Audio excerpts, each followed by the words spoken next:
ഇന്ത്യക്ക് പിന്നാലെ വിദേശ രാജ്യങ്ങളിലേക്ക് സംഘത്തെ അയക്കാൻ പാകിസ്ഥാനും. മുൻ വിദേശകാര്യമന്ത്രി ബിലാവൽ ഭൂട്ടോയുടെ നേതൃത്വത്തിലുള്ള സംഘമാണ് വിദേശ രാജ്യങ്ങൾ സന്ദർശിക്കുക. പഹൽഗാം ഭീകരാക്രമണത്തിന് പിന്നാലെ ഭീകരവാദികളെ സഹായിക്കുന്നത് തുറന്നുകാട്ടപ്പെട്ടതോടെ അന്താരാഷ്ട്ര തലത്തിൽ ഒറ്റപ്പെട്ടിരിക്കുകയാണ് പാകിസ്ഥാൻ.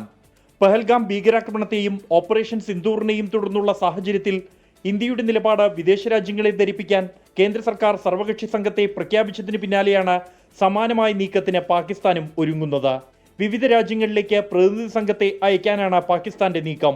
മുൻ വിദേശകാര്യമന്ത്രി ബിലാവൽ ഭൂട്ടോയുടെ നേതൃത്വത്തിൽ പ്രത്യേക സംഘത്തെ അയക്കാനാണ് പാകിസ്ഥാൻ ഒരുങ്ങുന്നത്. പാക് പ്രധാനമന്ത്രി ഷഹബാസ് ഷരീഫ് തന്നോട് പ്രതിനിധി സംഘത്തെ നയിക്കാൻ ആവശ്യപ്പെട്ടുവെന്ന് ബിലാവൽ ഭൂട്ടോ എക്സിലൂടെ അറിയിച്ചു.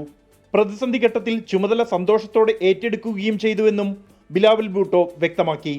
മുൻ പ്രതിരോധ മന്ത്രി ഖുറം ദസ്തഗീർ ഖാൻ, മുൻ വിദേശകാര്യ സെക്രട്ടറി ജലീൽ അബ്ബാസ് ജിലാനി എന്നിവർ പാക് സംഘത്തിലുണ്ടാകും.